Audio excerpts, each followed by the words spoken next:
Kisah cinta lintas usia dan budaya di jantung Jakarta. Ini adalah kisah tentang keajaiban cinta yang tampak mustahil, yang terjalin antara seorang pengusaha Indonesia berusia 53 tahun dan seorang instruktur bahasa Jepang berusia 25 tahun. Di sebuah jalan yang tenang di kawasan Tebet, Jakarta Selatan, seorang pria paruh baya berdiri di depan gedung sebuah lembaga kursus bahasa Jepang. Pria itu adalah Budi Santoso, yang tahun ini genap berusia 53 tahun. Sejak muda, ia dikenal sebagai sosok yang tekun dan gigih. Dengan ketekunan itulah, ia membangun posisinya saat ini sebagai seorang pengusaha sukses. Bisnis utamanya adalah ekspor produk olahan hasil laut dan rempah-rempah, seperti udang beku dan bumbu rendang kemasan, ke Jepang. Bisnisnya berjalan cukup lancar, dan ia berhasil membesarkan perusahaannya dengan rasa tanggung jawab yang tinggi terhadap para karyawannya. Namun, pada suatu titik, ia kembali menyadari bahwa kelemahan terbesarnya adalah kemampuannya berbahasa Jepang.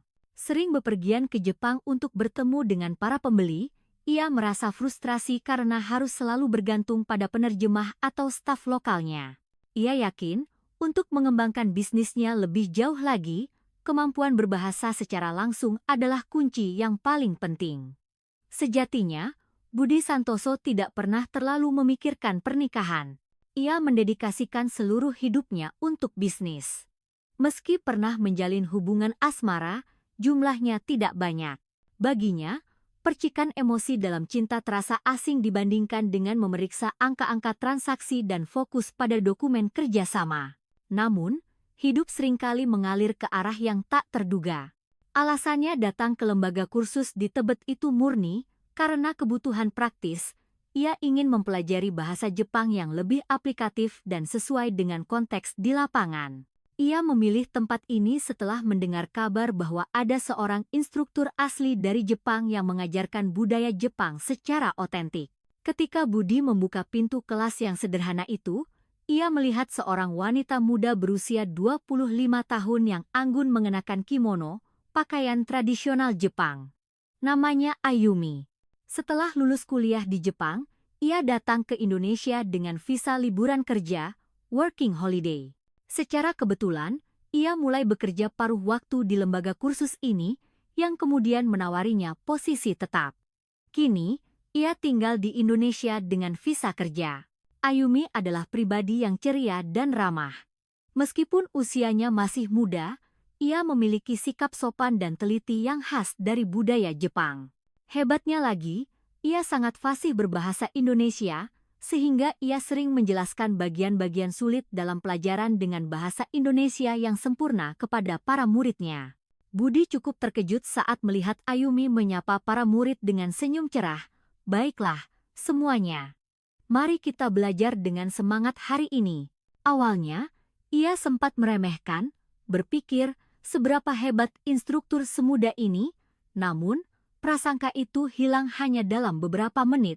Ayumi mengajar tidak hanya berdasarkan buku teks, tetapi juga dengan menyisipkan ungkapan-ungkapan sehari-hari yang benar-benar digunakan di Jepang beserta konteks budayanya.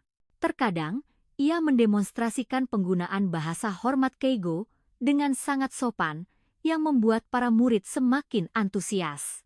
Tanpa banyak bicara, Budi pun larut dalam pelajarannya. Bagi Ayumi, Budi hanyalah seorang murid yang sedikit lebih tua, pendiam, tetapi sangat bersemangat. Ia tidak pernah absen satu kali pun, dan selalu menyiapkan pertanyaan. Untuk situasi bisnis formal, tingkat kesopanan seperti apa yang diperlukan untuk ungkapan ini, atau bagaimana cara terbaik untuk mengatakan mohon kerjasamanya kepada pembeli. Pertanyaan-pertanyaan praktis seperti ini sering ia lontarkan. Ayumi menjawab semua pertanyaan itu dengan antusias, merasa bangga pada dirinya sebagai seorang instruktur Jepang yang mampu mengajar dengan baik di Indonesia. Setelah hampir 2 bulan, keakraban yang aneh mulai tumbuh di antara Budi dan Ayumi. Mungkin bagi Ayumi, Budi adalah sosok yang paling berkesan di antara banyak orang yang ia temui di Indonesia, seseorang yang begitu serius ingin memahami budaya Jepang dan selalu bertanya tentang hal-hal praktis. Tidak hanya itu, setelah kelas usai, Budi selalu mengucapkan terima kasih dengan tulus. Terima kasih banyak untuk pelajaran hari ini, Bu Ayumi. Saya mendapat banyak sekali informasi berharga. Suatu hari, setelah kelas selesai, pertanyaan dari Budi seolah tak ada habisnya. Akhirnya, Ayumi berinisiatif. Pak Budi, kalau ada waktu, bagaimana kalau kita mengobrol sambil makan ringan di izakaya dekat sini? Budi sempat ragu, tetapi ia setuju. Berpikir ini adalah kesempatan bagus untuk berlatih bahasa Jepang lebih jauh dalam suasana yang lebih santai. Izakaya di dekat situ memiliki suasana sederhana, seolah-olah berada di sebuah gang kecil di Jepang, membuat mereka lebih mudah tenggelam dalam percakapan berbahasa Jepang. Bu Guru, menu ini makanan khas dari daerah mana di Jepang? Tanya Budi. Ayumi menjawab, ini banyak dimakan di daerah Hokkaido. Mengingatkan saya pada masakan ibu saya. Dari sana, percakapan mereka mengalir ke cerita pribadi masing-masing. Budi menceritakan alasannya begitu bersemangat belajar bahasa Jepang dan sedikit tentang perjalanan bisnisnya. Mendengar cerita Budi, Ayumi merasakan sisi manusiawi yang belum pernah ia lihat di dalam kelas. Pria itu, meski usianya tidak lagi muda, tidak memiliki pemikiran kolot. Sebaliknya, ia sangat bijaksana, praktis, dan tampak haus akan hubungan antar manusia yang tulus. Perasaan terkadang datang tanpa peringatan. Saat Budi hendak pamit sambil berkata, "Terima kasih banyak untuk hari ini," sebuah getaran aneh sudah muncul di hati Ayumi. Setelah beberapa kali makan malam bersama, berbagi kegembiraan dalam bahasa, dan bertukar cerita tentang latar belakang budaya masing-masing, Ayumi mulai memandang Budi dengan tatapan penuh kasih. Di usianya yang ke-25, ia telah bertemu banyak murid, tetapi ia merasakan ada rasa aman dan tanggung jawab yang istimewa dari diri Budi. Suatu malam di izakaya, dengan sedikit pengaruh alkohol, Ayumi memberanikan diri mengungkapkan perasaannya. Jujur, Pak Budi, saya sangat menikmati waktu bersama Anda. Saya juga merasa sangat hormat. Saya ingin lebih mengenal Anda dan mungkin menumbuhkan perasaan cinta ini. Budi terkejut bukan main. Seketika itu juga, berbagai kekhawatiran praktis membanjiri pikirannya. Ia memang berterima kasih pada Ayumi yang begitu baik dan pandai mengajar, tetapi usianya yang sudah 53 tahun, bisnisnya, dan pandangan masyarakat terus berputar di kepalanya. Bagaimana mungkin di usiaku ini? Dia masih begitu muda dengan masa depan yang cerah. Pikiran itu membuatnya mundur. Akhirnya, ia berkata, saya sudah terlalu tua, dan orang-orang tidak akan memandang baik hubungan kita. Sebagai pengusaha, saya juga harus lebih fokus pada pekerjaan saat ini. Terima kasih, dan maafkan saya. Mendengar itu, air mata Ayumi jatuh. Sebelum pengaruh alkohol hilang, ia bangkit dan lari meninggalkan tempat itu. Budi hanya bisa menatap punggungnya yang menjauh, merasakan campuran antara rasa bersalah dan hampa. Sejak saat itu, suasana di kelas menjadi canggung. Ayumi tetap mengajar Budi dengan ramah seperti murid lainnya, tetapi sorot mata cerianya yang dulu terlihat jelas meredup. Budi merasa begitu bersalah hingga tak berani mengangkat kepala. Udara dingin yang tak terlihat menyelimuti mereka berdua. Beberapa hari kemudian, kepala lembaga kursus menghampiri Budi dan bertanya dengan hati-hati, "Pak Budi, apakah Bapak tahu kontak Bu Ayumi? Hari ini dia tiba-tiba tidak masuk, di rumahnya tidak ada, dan teleponnya juga tidak diangkat." Budi terkejut. Ia ingat kepala kursus pernah memberikan nomor pribadi Ayumi kepadanya untuk berjaga-jaga. Ia segera menelepon, tetapi hanya nada sambung yang terdengar berulang kali. Apa terjadi sesuatu padanya? Khawatir, Budi segera pergi ke alamat kos yang ia dapatkan dari pihak kursus. Untungnya, saat ia menekan bel, suara lemah Ayumi menjawab, "Siapa?" Ketika pintu terbuka, Budi tak bisa menahan keterkejutannya. Mata Ayumi bengkak parah, dan wajahnya memerah karena demam tinggi. Sepertinya ia terserang demam dan flu, tetapi kondisinya tampak serius. Tubuhnya gemetar hingga sulit berdiri, dan keringat dingin membasahi dahinya. "Astaga, kamu kenapa? Kita harus segera ke rumah sakit," seru Budi. Namun, Ayumi menggeleng lemah. "Badan saya terlalu lemas untuk ke rumah sakit." "Tidak apa-apa, saya hanya perlu minum obat dan istirahat." Budi tidak ragu-ragu. Ia langsung memapah Ayumi, memanggil taksi, dan membawanya ke rumah sakit terdekat. Hasil pemeriksaan menunjukkan demam tinggi akibat kelelahan dan dehidrasi parah. Dokter berkata, kelelahan berlebihan dan stres bisa menyebabkan daya tahan tubuh menurun drastis. Terlihat juga tanda-tanda bahwa ia tidak makan dengan benar dan perawatan infus sangat diperlukan. Selama beberapa jam, Budi menemaninya di rumah sakit, membantu menerjemahkan setiap kali perawat atau dokter datang. Meskipun Ayumi fasih berbahasa Indonesia, saat sakit, daya pikir seseorang pasti menurun. Budi membantu mengisi formulir administrasi, menebus obat di apotek, dan duduk di sisinya selama infus berjalan. Karena kondisinya tidak mengharuskan rawat inap, malam itu Budi mengantar Ayumi kembali ke kamar kosnya. Kondisi Ayumi masih sangat lemah, bahkan untuk makan pun sulit. Setelah berpikir sejenak, Budi berkata, "Kamu istirahat saja, biar saya bantu. Saya akan buatkan bubur." Ayumi mencoba menolak, tetapi melihat wajahnya yang begitu pucat, Budi merasa akan sangat berbahaya jika meninggalkannya sendirian. Di dalam hatinya, rasa bersalah dan penyesalan yang mendalam membuatnya tak tega. Akhirnya, selama beberapa hari berikutnya, Budi merawat Ayumi layaknya seorang perawat pribadi. Ketika demamnya naik di tengah malam, ia memberikan obat penurun panas, mengganti kompres di dahinya, dan menepuk-nepuk punggungnya. Saat demamnya sedikit turun, ia membuatkan bubur ayam hangat untuknya. Melihat semua perlakuan Budi, rasa kecewa dan sedih yang Ayumi rasakan perlahan-lahan memudar. Orang ini benar-benar bertanggung jawab dan hangat, pikirnya. Dia menolakku hanya karena kekhawatiran yang realistis. Seiring berjalannya waktu, Budi pun dihadapkan pada perasaannya yang semakin kompleks. Kalau aku sampai peduli seperti ini, berarti aku juga sudah jatuh hati padanya, kan? Namun di sisi lain, prasangka sosial, usianya, dan tanggung jawab bisnisnya terus menghantui pikirannya. Selama mereka bersama, percakapan mereka menjadi semakin jujur.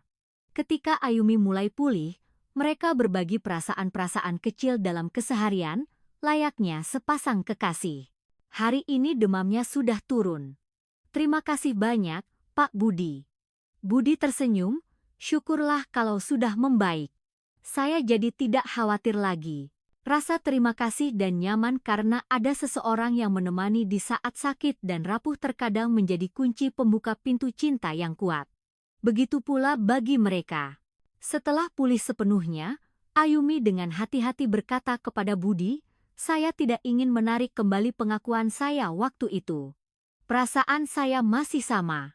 Saya menyukai Pak Budi, kalaupun ini menjadi beban, tolong pertimbangkan perlahan-lahan." Kali ini, yang muncul di hati Budi bukanlah rasa bersalah, melainkan perasaan kuat bahwa ia benar-benar tidak ingin kehilangan wanita ini. Dengan tenang namun tegas, ia menjawab, "Beri aku sedikit waktu lagi. Tapi, aku juga tidak membencimu. Malah, perasaanku padamu semakin kuat. Hanya saja, posisiku, usiaku, dan bisnisku membuatku sangat ragu." Beberapa hari kemudian, Ayumi kembali mengajar. Rekan-rekan kerja dan murid-muridnya menyambutnya dengan khawatir, "Bu Ayumi, sudah tidak apa-apa?" Saat bertemu Budi di kelas, tidak seperti sebelumnya, mereka bisa saling menatap dan berbicara dengan wajar. Kecanggungan di antara mereka telah sirna, digantikan oleh suasana yang lebih lembut. Dunia terkadang memandang hubungan seperti ini dengan sebelah mata. Perbedaan usianya terlalu jauh, kan? Atau hubungan guru dan murid itu tidak pantas. Namun, mereka berdua sudah saling memahami ketulusan hati masing-masing, dan kata-kata orang lain tidak akan mudah memisahkan mereka. Budi memutuskan untuk perlahan-lahan membuka hatinya, dan mencoba memberanikan diri sekali lagi. Betapapun tuanya seseorang, Di hadapan perasaan cinta, ia bisa merasa seperti seorang pemuda lagi. Setelah kelas, dengan dalih belajar, ia sering mengajak Ayumi ke kafe terdekat untuk berlatih percakapan bahasa Jepang. "Bisakah kamu membantuku memeriksa proposal bisnis ini?" tanyanya. Ayumi dengan senang hati membantunya di laptopnya sambil melanjutkan percakapan mereka. Hari demi hari, hampir 2 bulan berlalu. Perasaan di antara mereka bukanlah sesuatu yang main-main. Sebuah janji tak terucap untuk saling memandang dengan serius telah terbentuk. Budi lebih memilih menghabiskan waktu yang sederhana namun tulus daripada kencan yang mewah. Contohnya, mereka pergi ke pasar tradisional bersama, lalu Ayumi mencoba memasak masakan rumahan Jepang, sementara Budi melengkapinya dengan lauk pauk khas Indonesia, menciptakan meja makan yang kaya rasa. Pada suatu hari biasa, sebuah kejadian tak terduga terjadi. Saat kelas akan berakhir, Ayumi tiba-tiba memanggil Budi ke lobi. Dengan hati-hati, ia menyerahkan sebuah kotak kecil. "Tolong jangan kaget melihat ini." Ketika Budi membuka kotak itu, di dalamnya ada sebuah alat tes kehamilan. 2 garis tegas yang menunjukkan hasil positif terpampang jelas. Seketika, Budi merasa napasnya tertahan. Ini, sungguhan, di mata Ayumi, terpancar emosi yang campur aduk, kebahagiaan, ketakutan, dan kegembiraan. "Sepertinya, datang lebih cepat dari yang saya duga. Maaf, tapi saya ingin bersama Anda. Bisakah kita memikirkan tentang pernikahan?" Budi terdiam. Pernikahan? Hubungan mereka bahkan belum diumumkan kepada siapapun, dan sekarang kabar kehamilan datang begitu tiba-tiba. Namun anehnya, dari lubuk hatinya yang paling dalam, sebuah perasaan hangat membuncah. Perasaan itu adalah berkah. Ia tak pernah menyangka hal seperti ini akan terjadi padanya. Ia berdiri dengan ekspresi rumit untuk waktu yang lama, sementara Ayumi menatapnya dengan cemas. Sesaat kemudian, Budi berkata, "Aku mungkin orang yang penuh kekurangan, tapi apakah kamu masih mau menikah denganku?" "Tentu.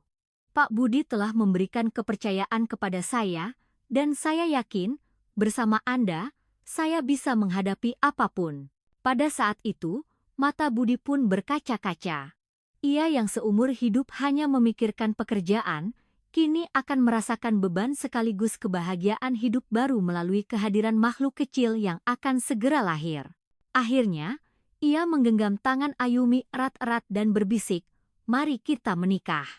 Sekalipun terlambat, momen ini adalah yang paling berharga bagiku. Pernikahan mereka dilangsungkan secara sederhana, namun hikmat.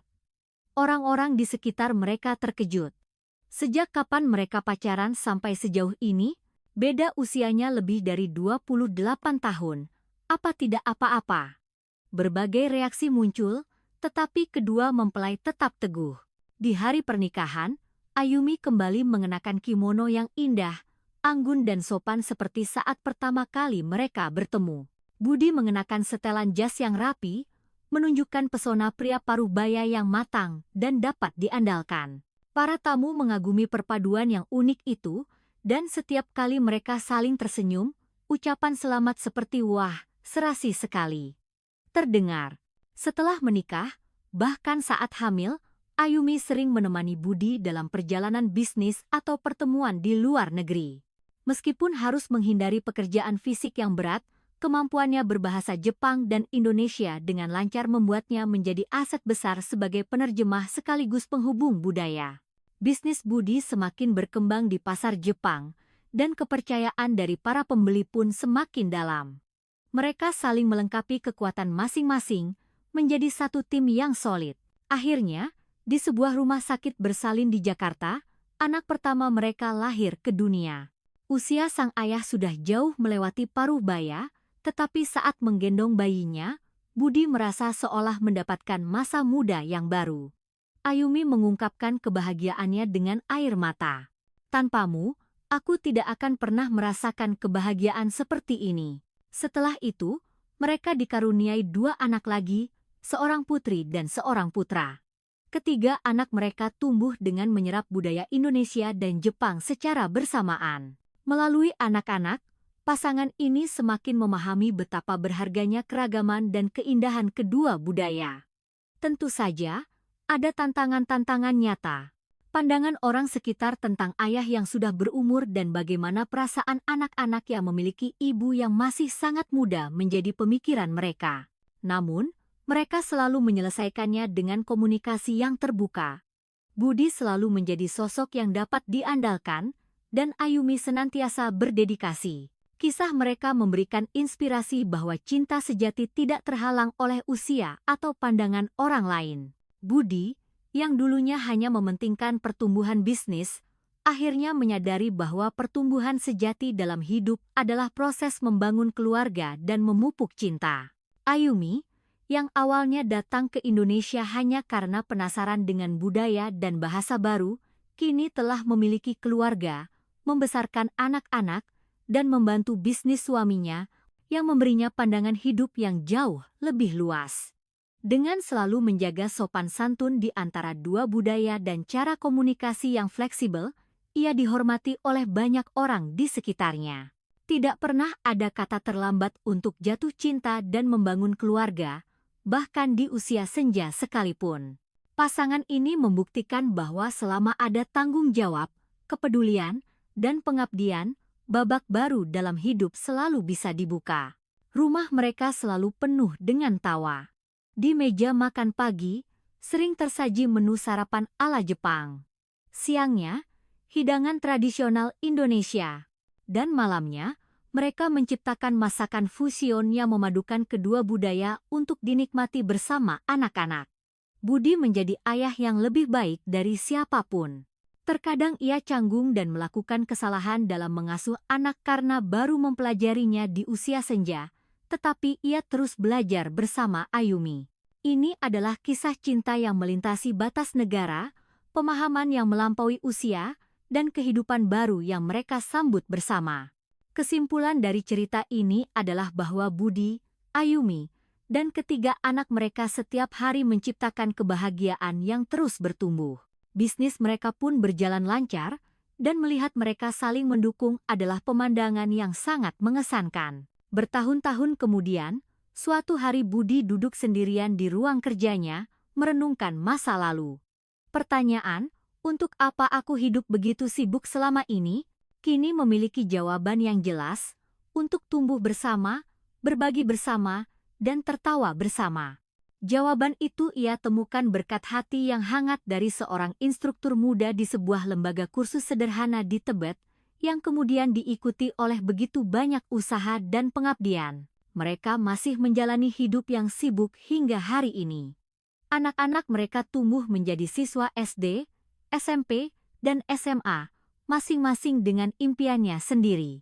Budi, sambil menjaga kesehatannya, mulai memberikan kesempatan bagi generasi muda di perusahaannya. Ayumi sesekali mengadakan acara pertukaran budaya antara Indonesia dan Jepang dan menceritakan kisah-kisah dari kakek nenek di kedua negara kepada anak-anaknya agar mereka tidak kehilangan identitas. Meskipun waktu berlalu dan lingkungan berubah, ada satu hal yang tidak akan pernah berubah, hati yang saling menghormati dan mencintai, serta kemauan untuk tumbuh bersama. Seperti itulah mereka menjalani hari-hari mereka, terus menulis satu bab lagi dari kisah hangat mereka. Seiring berjalannya waktu, Budi dan Ayumi membangun cinta dan kepercayaan yang lebih dalam di sisi satu sama lain. Setelah pernikahan mereka, keduanya bertekad untuk menyembuhkan luka masa lalu masing-masing dan membangun keluarga kecil mereka. Pada hari kelahiran anak pertama mereka, tangisan pertama bayi yang menggema di koridor rumah sakit seolah meluluhkan kesepian dan ketakutan yang telah lama mereka rasakan, menandakan awal yang baru. Sejak saat itu, seluruh anggota keluarga mengalami pengalaman istimewa tumbuh dalam rumah tangga yang memadukan dua budaya. Di pagi hari, Budi akan menyiapkan lauk pauk khas Indonesia bersama sup miso ala Jepang untuk memulai hari. Ayumi, dengan senyum manisnya, akan membangunkan anak-anak dan merapikan pakaian mereka dengan sentuhan lembut seorang ibu. Di setiap sudut rumah mereka, kehangatan tradisi Indonesia dan kehalusan detail khas Jepang berpadu secara alami, menciptakan suasana nyaman yang memancarkan keindahan kedua negara. Anak-anak mereka tumbuh dengan merasakan pesona kedua budaya. Putri sulung mereka sejak kecil tertarik pada musik dan tari tradisional. Ia sering berpartisipasi dalam pertunjukan seni rakyat di sekolahnya. Terinspirasi oleh ibunya, ia juga menunjukkan minat pada tarian tradisional Jepang, menciptakan dunia seninya sendiri yang harmonis. Putra mereka, yang penuh rasa ingin tahu, senang berkeliling pasar bersama ayahnya, mendengarkan cerita tentang berbagai bahan makanan. Di bawah bimbingan ayahnya, ia mempelajari dasar-dasar masakan Indonesia dan ketelitian kuliner Jepang, mengembangkan keterampilan memasak yang unik. Setiap akhir pekan, keluarga ini menikmati keindahan alam dan budaya masing-masing melalui perjalanan singkat. Di musim semi, mereka berjalan-jalan di bawah pohon sakura yang mekar di kebun raya, berbagi foto-foto pemandangan indah. Di musim panas, mereka piknik di tepi danau, menikmati bekal lezat dan minuman dingin. Saat musim gugur tiba, seluruh keluarga pergi melihat dedaunan yang berubah warna, dan tawa anak-anak bergema di tengah perbukitan. Sementara itu, Budi, selain menunjukkan kemampuannya sebagai seorang pengusaha, juga sangat menghargai waktu bersama keluarga. Setiap kali perjalanan bisnisnya memakan waktu lama, ia selalu mengirimkan surat hangat dan hadiah untuk mengobati kerinduannya. Bahkan di tengah pertemuan dengan pembeli asing, kasih sayangnya pada keluarga terpancar jelas di matanya. Ayumi pun selalu percaya dan mendukungnya, merasakan bahwa cinta mereka adalah kekuatan yang bisa mengatasi kesulitan apapun. Saat anak-anak mereka tumbuh dewasa, mereka belajar tentang kebanggaan akan dua budaya melalui kehidupan sekolah, hobi, dan pertemanan. Ketika anak-anak menghadapi kesulitan, orang tua mereka akan diam-diam mendukung di sisi mereka, menghormati pilihan mereka, dan memeluk mereka dengan cinta yang tak tergoyahkan. Momen ketika putri mereka menari dengan anggun di atas panggung memberikan keharuan yang mendalam bagi kedua orang tuanya, dan ketika putra mereka memenangkan kompetisi memasak, seluruh rumah bersorak merayakannya. Melihat orang tua mereka, anak-anak ini pun bermimpi untuk suatu hari nanti menciptakan dunia di mana dua budaya dapat menyatu. Waktu berlalu, dan Budi serta Ayumi menyadari bahwa sejarah keluarga yang mereka bangun bukan hanya sekadar perjalanan waktu, tetapi sebuah catatan hati yang saling menghormati dan mencintai. Rumah mereka telah menjadi tradisi hangat yang melintasi dua negara dan generasi. Teman-teman dan tetangga tidak bisa tidak mengagumi keluarga mereka, seolah-olah menyaksikan sendiri kebenaran bahwa cinta melampaui usia dan batas negara. Keluarga ini mengatasi kesulitan bersama, menjadi kekuatan bagi satu sama lain di setiap momen. Budi tidak lagi merasa sendirian, dalam kehidupan bersama dua anak dan seorang ibu yang hangat, ia menemukan kebahagiaan sejati.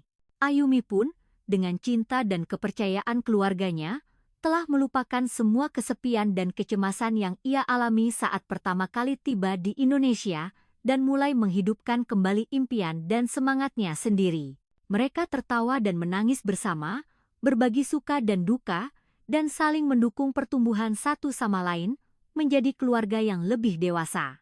Kisah keluarga Budi, Ayumi, dan anak-anak mereka menegaskan kembali makna berharga sebuah keluarga yang melampaui perbedaan budaya dan latar belakang. Dalam naungan keluarga, mereka selalu menjadi jembatan yang menghubungkan hati satu sama lain, merasakan setiap hari betapa besar berkah dari kehadiran masing-masing. Di masa depan, keluarga ini akan terus mengejar impian masing-masing dan terkadang bergandengan tangan untuk menghadapi tantangan baru. Kisah mereka akan tetap menjadi catatan indah yang tidak hanya tentang romansa, tetapi juga membangkitkan nilai sejati dari cinta dan keluarga.